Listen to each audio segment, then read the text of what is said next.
الرحمن social media talk show کے ساتھ میں ہوں آپ کا میزبان علی رضا شاہ اور آپ دیکھ رہے ہیں ہمارا یوٹیوب چینل۔ اس وقت جو سب سے زیادہ موضوع بحث کا جو ہے وہ مرکز بنا ہوا ہے وہ آپریشن ضرب عضب کے بعد آپریشن عزم استحکام ہے۔ آپریشن عزم استحکام دہشت گردوں کے خلاف لانچ کرنے کی منظوری دی گئی ہے۔ یہ گزشتہ دنوں پاکستان کی ملٹری اور سیاسی قیادت ایک ساتھ بیٹھی تھی اور نیشنل ایکشن پلان کی مرکزی ایپیکس کمیٹی کے اندر جو ہے اس کی منظوری دی گئی تھی۔ تمام سٹیک ہولڈرز اس میں موجود تھے، عسکری اور سیاسی قیادت موجود تھی، تمام صوبوں کے وزراء اعلیٰ موجود تھے، تمام متعلقہ لوگ موجود تھے جن کا ہونا ضروری تھا، جو تمام سٹیک ہولڈرز تھے، عوامی نمائندے تھے۔ انہوں نے اس آپریشن کی منظوری دی اور یہ آپریشن ضروری تھا۔ یہ جو اس وقت دہشت گردی کی لہر ہے یہ پاکستان کے لیے زہر قاتل بن چکی، کیونکہ اس دہشت گردی کا جو ٹارگٹ ہے وہ بڑا سمارٹ ٹارگٹ ہے۔ اس دہشت گردی کا ٹارگٹ پاکستان کی معیشت ہے، پاکستانی کی اکانومی ہے۔ آپ دیکھیں کہ یہ جو دہشت گرد ہیں چائنیز کو جو ہے وہ ٹارگٹ کر رہے ہیں پاکستان کے اندر ان معاشی تنصیبات کو ٹارگٹ کر رہے ہیں جس سے پاکستان کا معاشی مستقبل جڑا ہے۔ آپ یہ بات سمجھ لیں کہ اب جنگ جو ہے وہ ہتھیاروں کی نہیں رہی، اب معیشت کی جنگ ہے، اب معاشی جنگ ہے۔ جو معاشی لحاظ سے جتنا سٹرونگ ہے وہی سپر پاور ہے، وہی دنیا کے اوپر راج کرے گا، اور جو کمزور ہے اس کو مسل دیا جائے گا۔ دیکھیں ایک ٹائم تھا جب ہتھیاروں کی جنگ تھی، جب بھارت نے ایٹمی دھماکے کیے وہ ہتھیاروں کی جنگ تھی تو پاکستان کو بھی کرنے پڑے اور پاکستان نے ہر حال میں وہ ایٹمی دھماکے کیے۔ اب ہے معیشت کی جنگ، بھارت معیشت میں ہم سے آگے نکل چکا ہے اور وہ چاہتے ہیں کہ ہم معاشی طور پر بھارت سے آگے نہ نکل سکیں، اس لیے پاکستان کی معیشت کو ٹارگٹ کیا جاتا ہے۔ آپ دہشت گردوں کو ٹارگٹ دیکھیں، وہ چائنیز کو ٹارگٹ کرتے ہیں۔ بادشاہ ڈیم پہ دیکھ لیں کہ جتنے بھی پاکستان کے اندر جو ہے وہ ترقیاتی منصوبوں پر چائنیز کام کر رہے ہیں، سی پیک پر چائنیز کام کر رہے ہیں، ان کو جو ہے وہ دہشت گرد ٹارگٹ کرتے ہیں۔ کیوں کرتے ہیں؟ کہ چائنیز جو ہے وہ اپنی سرمایہ کاری یہاں سے نکال لیں عدم تحفظ کا شکار ہو کر کے، اور پاکستان جو ہے وہ معاشی طور پر کمزور ہو جائے۔ تو اب پاکستان کیسے اس چیز کو بودر کر سکتا ہے؟ پاکستان اس چیز کو کیسے برداشت کر سکتے ہیں؟ تو پاکستان کی شارک پر حملہ ہے، تو اس لیے آپریشن ضروری ہے، چونکہ اور کوئی حل نہیں ہے۔ یہاں پر بہت سی باتیں کی جاتی ہیں کہ جناب آپریشن نہیں ہونا چاہیے، یہ ڈالرز کے لیے ہے، یا اس سے جو عام پاکستانی ہے وہ سفر کرتا ہوا ہوگا۔ ماضی میں جو آپریشنز ہوئے ہیں وہ آپریشن کامیاب ہونا بڑی بات نہیں ہے۔ اصل بات یہ ہوتی ہے کہ ان آپریشنز کی کامیابی کے بعد وہ جو پالیسیز ہیں دہشت گردی کو کنٹرول کرنے کے لیے، ختم کرنے کے لیے اور امن بحال رکھنے کے لیے، ان پالیسیز کا تسلسل جو ہے وہ ضروری ہوتا ہے، اور انفارچونیٹلی ان پالیسیز کا تسلسل قائم رہ نہیں پایا۔ وہ جیسی سیاسی اور ملٹری قیادت تبدیل ہوتی ہے وہ پالیسیز بھی تبدیل ہو جاتی ہیں، جس کی وجہ سے ہم نے سفر کیا، جس کی وجہ سے ہمیں نقصانات اٹھانے پڑتے ہیں۔ آپ یہ دیکھیں کہ 2014 میں آپریشن کیا گیا دہشت گردوں کے خلاف، بڑا کامیاب آپریشن تھا، دہشت گردوں کو ہم نے شکست دے دی۔ دہشت گرد افغانستان میں ہم نے ان کو پش بیک، جو بچ گئے وہ افغانستان فرار ہو گئے تھے، وہ ریاست پاکستان سے بھاگ گئے تھے یہاں سے، ہم نے اتنا کنٹرول جو ہے وہ حاصل کر لیا تھا۔ اس کے بعد کیا ہوا؟ عمران خان صاحب کی حکومت آتی ہے، عمران خان صاحب کیا کرتے ہیں؟ نرم گوشہ دکھاتے ہیں، لچک دکھاتی ہے، اور وہ حکومت ان دہشت گردوں کو موقع فراہم کرتی ہے کہ وہ پاکستان واپس آ جائیں افغانستان سے، ان کو غیر مسلح ہو کر واپس آنے کی اجازت دی جاتی ہے، اور وہ واپس آئے، لیکن وہ غیر مسلح ہو کر نہیں آئے تھے، وہ مسلح ہو کر آئے تھے، اور وہ دوبارہ پاکستان میں آ کر اپنے اپنے ٹھکانوں پر واپس آ کر کے وہ اسیمبل ہوئے، ان کو پرپور موقع ملا، اور پھر رہی صحیح کسر مذاکرات کے نام پر ان کے ساتھ ان کو سپیس دی گئی، مذاکرات کا معنی بنا کر۔ جب آپ نے مذاکرات کے نام پر ان کو سپیس دی تو وہ مزید جو ہے وہ سٹرونگ ہو گئے، اور ریاست جو ہے وہ ان ایریاز میں جو ریاست کی رٹ تھی وہ کمزور ہو گئی اور وہ مضبوط ہو گئے۔ تو یہ سارا بلنڈر کس کا ہے؟ میں صرف دیکھیں، اگر سیاسی حکومت کا لیڈ تو پھر ہمیشہ سیاسی حکومت کرتی ہے نا سر، جب تک سیاسی قیادت اجازت نہیں دے گی کیسے ملٹری قیادت یا ملٹری کے لوگ جو ہے وہ مذاکرات کی طرف جائیں گے؟ تو ہم نے دیکھا ہے عمران خان صاحب کا تو ہمیشہ موقف ہی بڑا نرم رہا ہے طالبان کے حوالے سے، دہشت گردی کے حوالے سے، تو پھر اس وقت مذاکرات کیے جاتے رہے۔ ان مذاکرات کی جو ہمیں خمیازہ آج تک ہمارے جوان جو ہے بھگت رہے ہیں، چاہتے ہو رہی ہیں، ان کا ٹارگٹ کون ہے؟ ہمارے جوان ہیں. اب تو عام لوگوں سے ان کی توجہ ہٹ گئی ہے.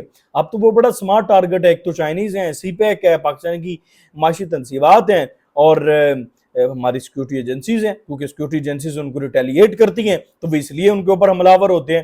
تو اس کا ذمہ دار کون ہے؟ اس کا سوال کس سے ہوگا؟ جواب کون دے گا؟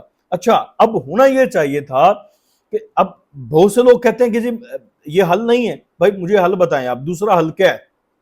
دوسرا حل کیا ہو سکتا ہے؟ دوسرا حل مذاکرات ہے نا جی, آپشن. آپ نے ماضی میں کتنی کوشش کی مذاکرات کی, مذاکرات کامیاب ہو پائے؟ نہیں ہوئے. کیوں نہیں ہوئے؟ کیونکہ ان کی شرائط, وہ پہلی بات تو یہ ہے کہ وہ مذاکرات کرنا ہی نہیں چاہتے, کیونکہ مذاکرات کریں گے تو ان کی روٹی روزی بند ہو جائے گی, کیونکہ وہ لاجیکلی نہیں لڑ رہے آپ کے خلاف, وہ پروفیشنلی لڑ رہے ہیں. اور وہ ان کے اوپر جو پیچھے جو پروفیشنلی جو ایک ہینڈلرز ہیں ان کے, وہ بھارت ہے. بھارت اپنی پروکسی وار ان کے ذریعے لڑ رہا ہے آپ کے اندر آ کر کے, اور بھارت کا ہی تو ٹارگٹ ہے آپ کی معیشت, آپ کی اکانومی, آپ کا سی پیک, آپ کے چائنیز. تو وہ لوگ آپ سے مذاکرات کرنا ہی نہیں چاہتے. وہ مذاکرات کریں گے تو ان کی فنڈنگ بند ہو جائے گی. ان کا تو مقصد ہی لڑنا ہے, فائٹنگ کرنا ہے. تو سر پہلی بات ہوئی کہ مذاکرات ان کا مقصد نہیں ہے.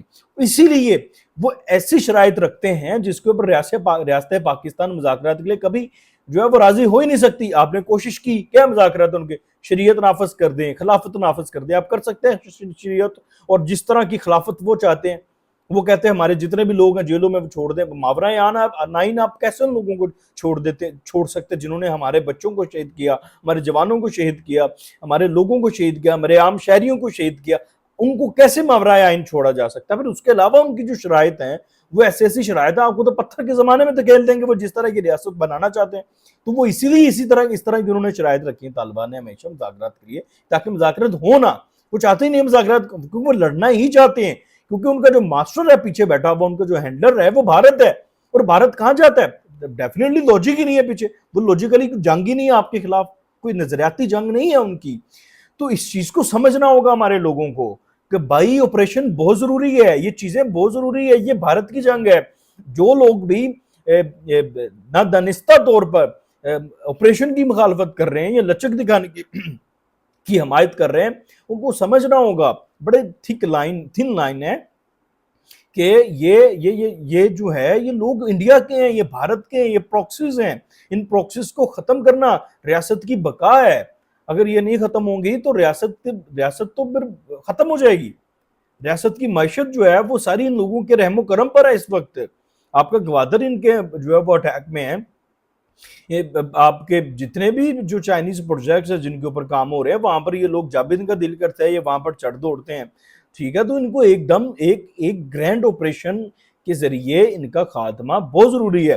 اب اگر ہم دوسری طرف بات کریں پاکستان تحریک انصاف کی, میں نے کل ہی کہہ دیا تھا ٹویٹ کر کے کہ جس طرح کا پاکستان تحریک انصاف کا رد عمل آ رہا ہے اور پاکستان تحریک انصاف جس طرح کا رد عمل دے رہی ہے, یہ بلیک میل کریں گے ملٹری قیادت کو اور سیاسی قیادت کو بھی کسی حد تک. اور وہی ہوا. علی امین گنڈا پور اس کمیٹی کے اجلاس میں, ایپکس کمیٹی کے اجلاس میں بیٹھے تھے. علی امین گنڈا پور نے اس آپریشن عزم استحکام کی مکمل طور پر حمایت کی اور تعاون کی یقین دہانی کرائی. لیکن جیسے اگلے دن اسمبلی کے اندر پاکستان تحریک انصاف نے اس کی مخالفت کی کہ نہیں ہونا چاہیے آپریشن, تو پھر علی امین گنڈا پور نے عمران خان سے ملاقات کا فیصلہ کیا. آج اس نے عمران خان سے ملاقات کی اور اس نے یو ٹرن لے لیا کہ جی نہیں ہم تو اس آپریشن کی حمایت نہیں کرتے. اور وہ کیوں کہا اس نے؟ کیونکہ یہ اب چاہتے ہیں کہ اس آپریشن پر حمایت کے چکر میں ملٹری اسٹیبلشمنٹ کو بلیک میل کریں, اور جو ان کے مطالبات ہیں یا لچک مانگتے ہیں, عمران خان صاحب کے لیے کوئی لچک ہے یا جو بھی ان کے انٹینشنز ہیں ملٹری قیادت سے ہمیشہ سے جو اس وقت آئی ہے جنرل باجوہ کے بعد, ان سے یہ مذاکرات کی آڑ میں جو ان کے ایمبیشنز ہیں وہ اس بلیک میلنگ کے ذریعے جو ہے وہ حاصل کرنے کی کوشش کی جائے گی.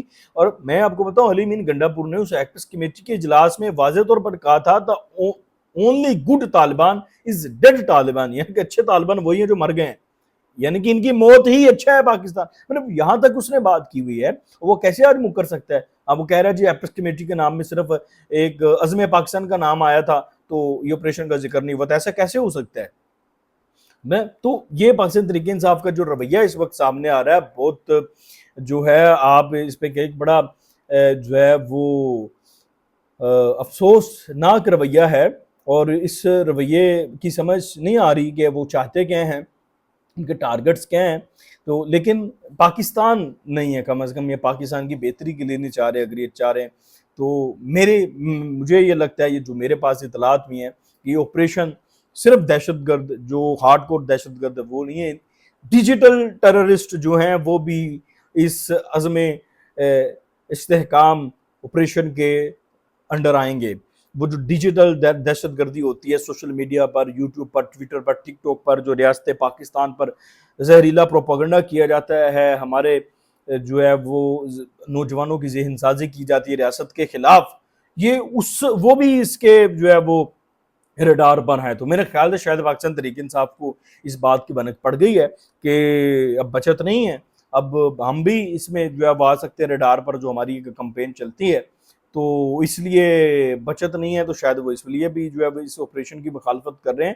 لیکن جتنی بھی اس آپریشن کی مخالفت کر لی جائے، ہاتھ کچھ نہیں آنے والا، کیونکہ یہ چیزیں اب ہو کر رہنی ہیں، کیونکہ ریاست نے یہ فیصلہ کر لیا ہے. جو ڈیسیژن ریاست نے لے لیا ہے، میرا نہیں خیال، کیونکہ ریاست کی جب بقا کا معاملہ ہے تو پھر کسی کے پولیٹیکل سٹیک کو نہیں دیکھنا، کیونکہ پاکستان تحریک انصاف کا پولیٹیکل سٹیک یہ بھی رہا ہے ہمیشہ سے کے پی کے میں کہ شاید طالبان سے ان کو حمایت ملتی ہے، اور وہ اس حمایت کو وہ شاید گمانا نہیں چاہتے، اپنا ووٹ بینک ختم نہیں کرنا چاہتے ہیں، ووٹ بینک کو متاثر نہیں کرنا چاہتے. لیکن اگر آپ اپنے ووٹ بینک کو متاثر نہیں کرنا چاہتے اور اس لیول کا سٹینڈ لے رہے ہیں، تو ریاست پاکستان پھر آپ اپنی جو بقا ہے اس پہ کوئی کمپرومائز نہیں کرنا چاہتی، اور ریاست اپنی بقا کے لیے یہ آپریشن ضرور کرے گی. اور میرے خیال سے اس آپریشن کو تمام پاکستانیوں کو اپنی کنفیوژنس دور کر کے ضرور حمایت کرنی چاہیے. وہ جو ڈالرز والا چکر ہے، جو ڈالرز کمانے ہیں دیگر، دیکھیں ڈالرز تب کمانے تھے جب ہم امریکہ کی جنگ لڑتے تھے، جو امریکہ کے دشمن تھے. اب تو یہ تو خالص ہمارے دشمن ہے ٹی ٹی پی والے، اور بھارت ہے، تو ہمیں اس سے لڑنا ہے، ہمیں سمجھنا ہوگا، ہمیں اس پروپیگنڈے سے باہر آنا ہوگا. میں آپ کی بات مانتا ہوں، ماضی میں غلطیاں ہوئی ہیں، بہت ہوئی ہیں، اور ان کا ازالہ ہونا چاہیے، ان کا خمیازہ ہمیں بھگتا ہے، ہم بھگت رہے ہیں. لیکن اس وقت جو ہم سٹینڈ لے رہے ہیں، اس وقت جو ہم نے پوزیشن لی ہے، وہ بالکل ڈیفرنٹ ہے. اس کو اس کے ساتھ نتھی کر کے خدا را ریاست کا نقصان مت کریں، خدا را ریاست کو سپورٹ کریں. یا آپ ریاست کو سپورٹ نہیں کریں گے، اپنی نسل کو سپورٹ کریں گے، یہ دہشت گردی آپ کے گھروں تک آ جائے گی. اب جہاں محفوظ اپنے آپ کو محسوس کر رہے ہیں، کل کو آپ کے پاس بھی آئے گی یہ لوگ. اب ہم کتنے جوان شہید کریں گے، اب ہماری ماؤں کے جگرے بہت بڑے ہیں، لیکن کتنے جوان شہید کروانے ہیں ہم روزانہ لاشیں اٹھاتے ہیں، ہم روزانہ جنازے اٹھاتے ہیں اپنے شہداء کے. کیا ہے اتنا سستا خون کیسے ہو گیا ہے؟ 20-25 ہزار 40 ہزار کی تنخواہ کے لیے بارڈر پہ کھڑا ہو کے اپنی جان دینے کے لیے راضی نہیں ہے. وہ خاص جذبہ ہے آپ لوگوں کی حفاظت کے لیے، اس لیے وہ اپنی جان دے دیتا ہے. تو آپ بھی تو اپنا فرض ادا کریں نا، آپ بھی تو ان کو پے کریں، آپ بھی تو ان کے لیے کھڑے ہوں، ان کے ساتھ آواز میں لائیں، ان کے ساتھ کھڑے ہوں، ان کو سپورٹ کریں دہشت گردی کے خلاف جنگ میں. اگر وہ آپ کے لیے جان دینے کے لیے تل جاتے ہیں، آپ کے لیے جان دے دیتے ہیں، تو آپ بھی تو ان کے خون کا جو قرض ہے آپ کے اوپر بھی واجب ہے، آپ کے اوپر بھی فرض ہے، اس کو ادا کریں. خدا را یہ جو مختلف قسم کے پروپیگنڈے ہیں ان میں مت آئیں. یہ دو مختلف چیزوں کو ایک ساتھ جوڑ کے آپ کو کنفیوز کیا جا رہا ہے. اس کنفیوژن سے نکلیں، اپنے بچوں کو بتائیں.